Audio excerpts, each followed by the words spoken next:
Wie ben ik? Ik ben Sjaak Berks, 54 jaar, eigenaar van Berks Maatwerk van Woning en Bedrijf. Een bedrijf dat al 100 jaar gevestigd is op de Kaplagozenstraat in Echt. En we hebben ons gespecialiseerd op hang- en sluitwerk, beveiliging, sleutelservice.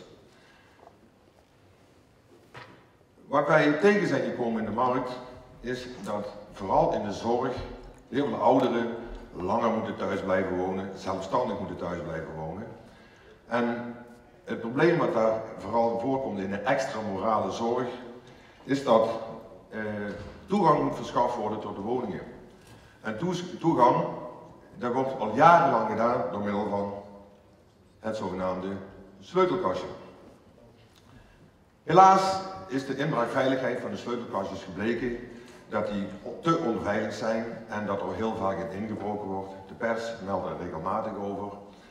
En de aanwezigheid van de sleutelkastje is stigmatiserend. Geeft al aan dat de mensen wonen die zorg nodig hebben. Dus een makkelijk doelwit voor inbrekers. Wij hebben daar een oplossing voor gevonden. De PIN-key. Wat is de PIN-key? De PIN-key is een concept wat wij ontwikkeld hebben. Samen met mijn vrouw, mijn dochter, die wat daar de marketing een beetje omheen heeft gemaakt. Een concept, het is een elektronische cilinder. Heel veel cilinders elektronisch zijn er in de markt, maar deze unieke cilinder kan men bedienen door middel van een sleutel, de zogenaamde PIN-key chip, en door middel van een code. We hebben hem bij ons. De sleutel is voor de bewoner zelf. Meestal voor oudere mensen ga je niet lastigvallen met codes. En de codes zijn voor de zorgverlener.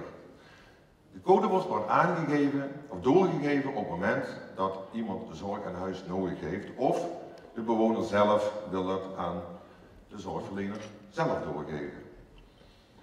Wij zijn er al sinds 2013 mee aan de slag. De innovatie in dit product is gewoon dat wij eerst de zorginstellingen gevraagd hebben, willen jullie hiermee meedenken?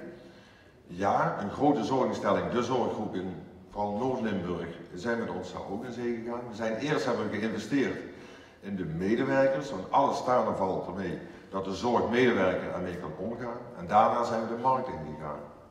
Inmiddels zijn er al een 400 stuks in de markt. Het voordeel hiervan is dat het aan de buitenkant niet zichtbaar is dat er een codesysteem aanwezig is. Het is veilig. Op dit moment wordt hij zelfs getest hier in Nederland voor het SGG-keurmerk, politiekeurmerk in de algemene zin.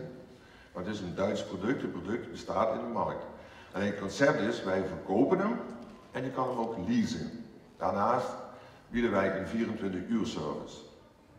Waarom zijn wij nou hier? Omdat er eigenlijk al een concept staat. Wij zoeken collega's die wat ook voornamelijk in de zorg meedenken om de veiligheid van zorgwoningen te verbeteren. Tevens is het een product wat op een bredere markt ingezet kan worden. Er lopen al een paar bij bedrijven, maar denk ook aan ouders met schoolgaande kinderen. Maar ik hoop dat ik collega's hier in de zaal heb die dadelijk bij ons aan tafel willen komen om samen met ons daarover na te denken hoe we samen daar sterker mee worden. Ik dank u voor mijn presentatie.